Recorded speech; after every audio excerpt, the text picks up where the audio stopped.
నమస్తే, welcome to ఏఐటీవీ. Jubilee hills ఉప ఎన్నిక ఈరోజు తెలంగాణలో ఒక హాట్ టాపిక్.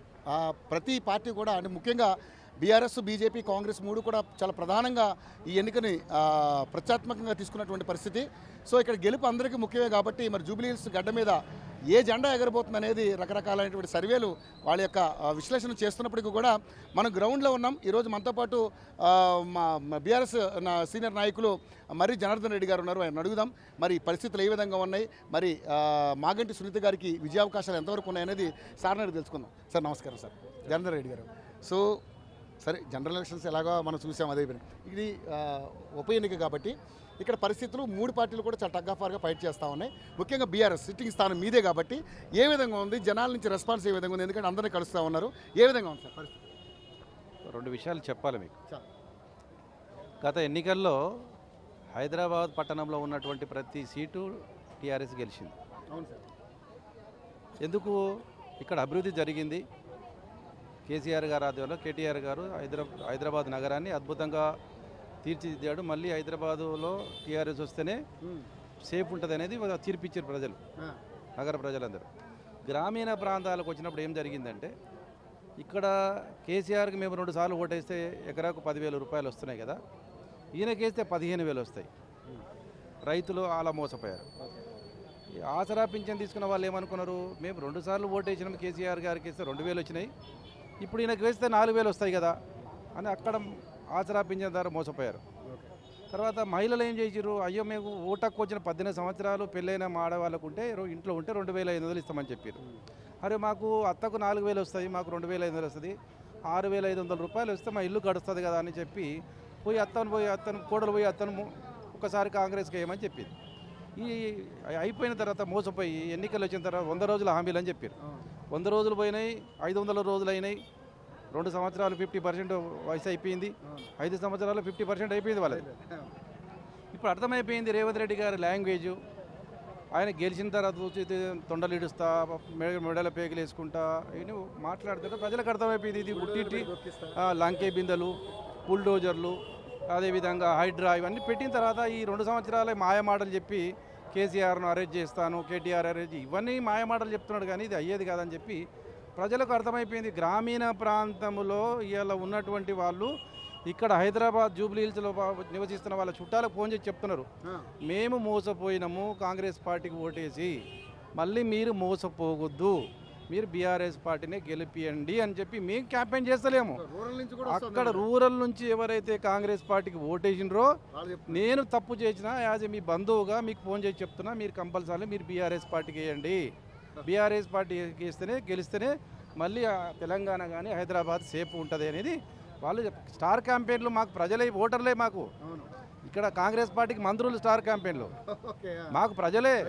ఎవరు కాంగ్రెస్ పార్టీకి ఓటేసి మోసపోయిన వాళ్ళే ఇప్పుడు చెప్తున్నారు మాకు స్టార్ క్యాంపెయిన్లు అయిపోయారు. మాకు వాళ్ళ చుట్టాలకు ఫోన్ చేసి, ఇప్పుడు ఫర్ ఎగ్జాంపుల్ కొల్లాపూర్లో ఓటేసారు కాంగ్రెస్ పార్టీకి ఓటేసి, ఇప్పుడు ఏం చెప్తున్నారు, కొల్లాపూర్లో ఫోన్ చేసి మేము తప్పు చేసినాం కాంగ్రెస్ పార్టీకి ఓటేసి, మాకు బుద్ధి వచ్చింది, మేము ఏదో మాయమాటలు అమ్మినాము, 15,000 వస్తుంది కదా, 4,000 వస్తుంది కదా, 2,500 వస్తుంది కదా, తులం బంగారం వస్తుంది కదా, స్కూటీ వస్తుంది కదా, ఇవన్నీ నమ్మి మోసపోయినాం, ఇవన్నీ అంబక్కు, ఇది అయ్యేది కాదు పోయేది కాదు, మీరు మళ్ళీ కేసీఆర్ని గెలిపియండి, మేము తప్పు చేసినాం, మీరు తప్పు చేయమాకండి, మీరు మంచిగా చేసిరు, మస్ట్ బీఆర్ఎస్ని గెలిపించారు, మేమే తప్పు నిర్ణయం జరిగింది, ఆశపడ్డాము, ఎవరైనా ఇస్తామంటే ఆశ ఉంటుంది కానీ ఇది అర్థమైపోయిందని చెప్పి ఇవాళ కొల్లాపూర్ కావచ్చు, ఇవాళ తెలంగాణ రాష్ట్రంలో ఉన్నటువంటి ప్రతి నియోజకవర్గం నుంచి, ప్రతి గ్రామీణ ప్రాంతం నుంచి ఇక్కడ జూబ్లీస్లో ఓటర్గా ఉంటున్న వాళ్ళందరికీ బంధువులు ఉన్నారు. నేను పోతున్నా, అయ్యో మా అన్న ఫోన్ చేసిండండి, మా అన్నగారు ఫోన్ చేశారండి ఆంధ్రాకి వెళ్ళి, మీరు టీఆర్ఎస్ పార్టీకి ఓటేయండి చెప్తున్నారండి, మా బావగారు ఫోన్ చేశారు, మా తమ్ముడు ఫోన్ చేశాడండి, ఇక్కడ మీరు బీఆర్ఎస్ పార్టీకి ఓటేయండి అని చెప్తున్నారండి. ఇక్కడ సునీతమ్మ ఇంకోరు కాదు, ఓన్లీ కేసీఆర్ గెలవాలి, కేసీఆర్ గెలిస్తే తెలంగాణ గెలుస్తుంది, తెలంగాణ గెలవాలి. తెలంగాణ ఓడిపోయింది, ఇప్పటికే ఓడిపోయినాం, 2 ఏళ్ళు అయింది. ఇప్పుడు ఆంధ్రాలో అభివృద్ధి పనులు జరుగుతున్నాయి, మరి ఇక్కడ జరుగుతలేవు. ఈ చంద్రబాబు నాయుడు ఏదంటే అది 1,00,000 కోట్లు అంటే ఇట్లా ఒక రోజులో తీసుకెళ్ళిపోతాడు, మరి ఇక్కడ 1,00,000 కాదు 1,00,000 రూపాయలు వస్తలేవు. 55 సార్లు ముఖ్యమంత్రి గారే నన్ను కోసు తిన్న రూపాయలు ఏదన్నప్పుడు ఎలా వస్తుందని ఆశిస్తున్నారు. లంకే బిందెలు, లంకే బిందెలని ముఖ్యమంత్రి అయ్యాడు. మరి సెక్రటరీ ఊళ్ళో కొడితే కేసీఆర్ అందులో పెట్టిపోయాడు, లంకే బిందెలు పెట్టిపోయాడు, మేము తీసుకుందామని వచ్చిండో నాకైతే అర్థం కాలేదు. ఒక ముఖ్యమంత్రి మాట్లాడే లాంగ్వేజ్ చూసి ప్రజలు విసికెచ్చిపోయి ఇతను గెలిపించిన ఉపయోగం లేదు, ప్రాంతానికి నష్టం, ఇట్లాంటి పార్టీ ఉండొద్దని చెప్పి డిసైడ్ అయ్యారు. కాబట్టి సునీతమ్మ గెలుపు ఎప్పుడో అయిపోయింది. మెజార్టీ కొరకు మేమంతా ప్రయత్నం చేస్తున్నాం. ఓన్లీ మెజార్టీ కోసం తిరుగుతున్నారు. కానీ ఇక్కడ నవీన్ అనే క్యాండిడేట్ కూడా చాలా గట్టి క్యాండిడేటే. ముఖ్యంగా చూసుకుంటే ఇక్కడ సరే పార్టీ పరంగా పక్కన పెట్టినా నవీన్ అనే మంచి ఒపీనియన్ ఉంది జనాలకి ఇక్కడ. సో ఫైట్ చాలా గట్టిగా ఉంది. ఎలా ఉంటుంది అంటే గట్టి క్యాండిడేట్ అంటే వెయిట్లనా? గట్టి క్యాండిడేట్ అంటే మీరు బాగుంది, వెయిట్ ఎక్కువ ఉంటాడా, 150 కేజీలు ఉంటాడా? ఎట్లా గట్టి క్యాండిడేట్ చెప్పగలరు? మీలాగానే మంచి పాపులారిటీ ఉన్నటువంటి ఎట్లా దేంట్లో పాపులర్ ఉన్నాడు? ప్రజాసేవలో పాపులర్ ఉన్నాడా? దేంట్లో పాపులర్ ఉన్నాడు చెప్పండి మీరు. పాపులర్ అన్నారు బాగుంది, వాళ్ళ కుటుంబ నేపథ్యం ఏంది? ఓకే, పాలకుడు ఎవరు కావాలని కోరుకుంటారండి? పాలకుడు ఎవరు కావాలని కోరుకుంటారు? సేవకుడు కావాలకూడదు, అంతకుడు కావాలని కోరుకోరు కదండి. ఎట్లయితుంది? అది రాగది. ప్రజలకు తెలుసు అండి. మేము అయ్యో మీకు ఎందుకండి, మాకు తెలుసు కదండి, మేము వేస్తాం, ఓట్లు వేస్తాం కదా. వాళ్ళు మాట్లాడుతున్నప్పుడు మేము ఎందుకు చెప్పండి? మా క్యాంపెయిన్ ఒకటే, మాకు కేసీఆర్ గారు అప్పచెప్పిన బాధ్యతలు ప్రతి ఒక్కరిని వెళ్ళి పర్సన్ టు పర్సన్ కలుస్తున్నాం. మేము పర్సన్ టు పర్సన్ బూత్లో ప్రతి పర్సన్ కలిసి ఈ కాంగ్రెస్ పార్టీకి ఓటేస్తే అన్యాయం జరుగుతుంది, ఇంకా మళ్ళీ మోసపోవద్దు అంటే వాళ్ళే చెప్తున్నారు. ఇప్పుడు రంగనాథ్ గారు నేను వస్తుంటే తిరుగుతున్నాడు, వాళ్ళు తిరుగుతున్నారు. ఎలక్షన్ తర్వాత బుల్డోజర్ వస్తుంది ఇక్కడికి. ఇప్పుడు రంగనాథ్ గారు మొత్తం తిరుగుతున్నాడు. ఇప్పుడు మీరు కావాలప్పుడు చూడండి, హైడ్రా వస్తుంది, ఎలక్షన్ తెల్లారి హైడ్రా వస్తుంది, పెట్టి కొడతాడు. రంగనాథ్ గారు ఎక్కడ ఉన్నాడు? జూబ్లీహిల్స్లో ఉన్నాడు. రోజు పొద్దున చూసి రంగనాథ్ గారు తిరుగుతున్నాడు. ఎందుకు తిరుగుతున్నాడు? ఎలక్షన్ వరకు ఆపిడు, ఎలక్షన్ తర్వాత ఏ బిల్డింగ్ కూడా చూసుకుంటాడు. ఇప్పుడు చూసుకుంటాడు ఆయన, ఏ బిల్డింగ్ కూడా సర్వే చేస్తున్నాడు అన్నాడు. అది జరుగుతుంది, జరిగేది కదా. అదే వాళ్ళు బిల్డింగ్ మీద పెట్టడం, డబ్బులు వసూలు చేసుకోవడం, పోవడం, గింతే వాళ్ళకి జరిగేది ఏముందండి. సార్ ముఖ్యంగా చూసుకుంటే మరి ఇక్కడ ఎప్పుడు చూడ 40 అంటే 50 లోపే పర్సెంటేజ్ ఓటింగ్ అవుతుంది తప్పితే ఇక్కడ క్లాస్ పీపుల్ పెద్దగా ఎక్కువ వేయట్లేదు. 90% మాస్ పీపుల్ ఉన్నారు, వాళ్ళు వేస్తున్నారు. సో ఈసారి పెరిగే అవకాశం ఉందంటారు. అంటే మీకు వచ్చిన మీకు ఒక పాట ఆదరణ బట్టి ఈసారి 60% అవుతుంది పక్కన 100%. ఎందుకు అవుతుంది అంటే ఇక్కడ జనరల్ ఎలక్షన్ వచ్చినప్పుడు వాళ్ళు వెళ్ళిపోయి అక్కడ వాళ్ళ ఊళ్ళో ఓట్లు వేసుకుంటారు. ఇప్పుడు ఇక్కడ లేదు, ఒకటే ఎన్నిక కదా, ఆ ఓటంతా ఇక్కడే వాడతారు. కాబట్టి ఇది బై ఎలక్షన్ కాబట్టి general election by election polling పెరుగుతుంది. అంటే బూత్ టు బూత్ వెళ్ళి చెప్పడం వల్ల 55 నుంచి 60% ఓటింగ్ పెరిగే అవకాశం.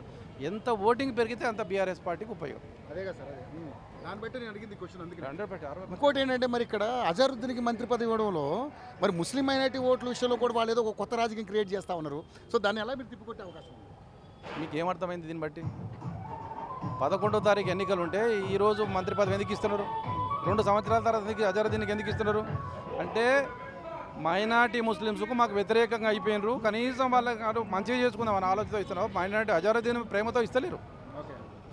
ఇచ్చేది 2 సంవత్సరాలు. మేమేం చేసినాము? కేసీఆర్ గారు ముఖ్యమంత్రి అయినా తెల్లారి ఎవ్వరు కేసీఆర్ గారు ప్రమాణ స్వీకారం చేశారు, మహమూద్ అలీ గారు ప్రమాణ స్వీకారం చేశారు. ఏమి ఇచ్చినాం? రాష్ట్ర హోంమంత్రి ఇచ్చినాం. మరి హోంమంత్రి ఇచ్చి ఆయన పెట్టినామంటే ముస్లింలు ఎంత ముస్లింలకు అర్థమైపోయింది, ఓ ఈయన కావాలంటే డ్రామా చేసి ఎలక్షన్ ముందు డ్రామా జరుగుతుంది, ఎలక్షన్ ముందు ఇస్తున్నటువంటి కానీ ముస్లిం ఇప్పుడు ఇచ్చేది ఎప్పుడు అడగకముందు ఇవ్వాలి, కానీ అడిగినాక ఇస్తే లాభం. వాళ్ళ సర్వేలు చేసుకున్నారు, ముస్లిమ్స్ అంతా బీఆర్ఎస్ దిక్కు పోతున్నారని చెప్పి భయపడి నైట్ డిసిషన్ తీసుకొని అజరుద్దీన్కి ఎందుకు ఇస్తున్నారు? ఎలక్షన్ కూడా రాకముందు ఇచ్చేది ఉండే, ఇయ్యాలి ఎందుకు ఇస్తున్నారు? మొన్న మంత్రి పదవులు ఇచ్చారు కదా 2, మరి అందులో ఇవ్వచ్చు కదా, ఎందుకు ఇవ్వాలి మైనారిటీకి? ఇయ్యాలి ఎందుకు ఇస్తున్నారు? అంటే దాని అర్థం ఏంటి? మీకు మైనారిటీలోకి బీఆర్ఎస్ దిక్కు పోతున్నారు అనే ఉద్దేశంతో, కనీసం కొందనన్నా కాపాడుకున్న ఉద్దేశంతో వాళ్ళు ఇలా చేస్తున్నారు. కానీ కేసీఆర్ గారు ఇంట్లోనే ఉంటున్నారు, బయటకు వచ్చి ఒక్కసారి తిరిగితే బాగా అవకాశం ఎక్కువ ఉంటుంది కదా అని కొంతమంది విశ్లేషణలు మాట్లాడుతున్నారు సార్. దానికి ఏం చెప్తారు సార్? ఒకటి, ఇవి మేమందరం ఎవరండి? మీరు కూడా కేసీఆర్ సైనికులు అండి. రాజే వస్తాడు, ఎందుకు రాడని ఎందుకు అనుకుంటాడు? ఆయన తెలంగాణ ఏం చేయాలో తెలుసు, ఆయనకు అన్నీ తెలుసు, ఎప్పుడు రావాలో తెలుసు. ఇంతమంది ఇలా బీఆర్ఎస్ ఒక్కొక్క 50 మందికి 50 మంది ఓటర్లకు ఒక బీఆర్ఎస్ సైనికుడు పోయి కేసీఆర్ సైనికుడు తయారు చేసినట్టు మేము ఎవరు అండి? కేసీఆర్ తయారు చేసిన వాళ్ళేం కదా, మరి ఆయన పంపిస్తేనే వచ్చినాం కదా మేము. అట్లేం లేదు, తప్పకుండా సార్. ఫైనల్గా ఏం చెప్పాలనుకుంటున్నారు ప్రజలకు? మరి ఏమి లేదు, నేను ప్రజలకు ఓటు కోరుకునేది ఒకటే, తెలంగాణ రాష్ట్రం మళ్ళీ నిలబడిన రాష్ట్రాన్ని పడగొట్టిండ్రు, మళ్ళీ రాష్ట్రం నిలబడాలి, 29 రాష్ట్రాలతో పోటీ పడాలి అంటే ఈ కాంగ్రెస్ కబంధాస్తాల నుంచి రాష్ట్రాన్ని కాపాడుకోవాల్సిన బాధ్యత తెలంగాణలో ప్రతి పౌరుడి మీద ఉంది. తప్పకుండా ఆలోచన చేసి ఓటేయండి, కారు గుర్తును గెలిపియండి, మంచి మెజార్టీతో గెలవడం ఖాయం. మంచి మెజార్టీతో గెలిపిస్తే రేవంత్ రెడ్డి గారు ఇచ్చినటువంటి 6 హామీలు మీ ఇంటికి వస్తాయి. ఆరు హామీల విషయంలో మీరు చాలా వినూత్నంగా ప్రచారం చేస్తూ ఉన్నారు. ఒక కోణి తీసుకొచ్చి చూపిస్తూ ఉన్నారు. ఏది మన ఆహనా పెళ్ళంటి సినిమాలో కోట శ్రీనివాసరావు ఉత్త కోణు కట్టి అన్నం తిన్నట్టుగా. సో అంటే అలా ఉందా పరిస్థితి? 100% అదే ఉంది. ఏం జరగలేదు. ఏం జరగలేదు. గ్యాస్ ఎక్కడన్నా గ్యాస్ సిలిండర్ ఇచ్చింటే చెప్ప ఒకటి జరిగిందండి. రుణమాఫీ అయింది కదా సార్? ఎక్కడ అయింది? 2 లక్షల రుణమాఫీ 25% అయింది. 75% కాలేదు. ఫ్రీ బస్ ఒకటి ఫ్రీ బస్ అయిందండి. ఫ్రీ బస్ తప్ప ఇంకేమైనా చేసిండా? ఏమీ చేయలే, చెయ్యడు కా. అది జూబ్లీస్ ఎన్నికల గురించి అది చేస్తారు మన జూబ్లీస్ ఎన్నికల తర్వాత ప్రజలు ఎవరు వాళ్ళకి తెలియదు, వాళ్ళు ఎవరు వీళ్ళకి తెలియదు. 55 సార్లు ఢిల్లీ పోయిండు. మరి జూబ్లీ ఎన్నికల తర్వాత మన ఆయన ముఖ్యమంత్రి పదవి ఉంటుందో లేదో డౌటే. ఆల్రెడీ ఉత్తమ్ కుమార్ రెడ్డికి ఇస్తామని టాకుకు వచ్చింది. అదొక పోవచ్చు. అది జరిగిన ఆశ్చర్యం లేదు. అంతే. సో మొత్తానికంటే మెజారిటీ కోసం కష్టపడుతుంది. 100% దాని డౌటే లేదు. మళ్ళీ కలుద్దాం, 14 తారీఖు కలుద్దాం. తప్పకుండా సార్, ఈ ఆశలు నెరవేరాలని మనస్ఫూర్తిగా కోరుకుంటున్నాం. ఏవిటివి థ్యాంక్ యూ. సో ఇది పరిస్థితి. ఇక్కడ బీఆర్ఎస్కి సంబంధించి అంతా ప్రచారాల్లో కేవలం మెజారిటీ కోసమే మీకు కష్టపడేది.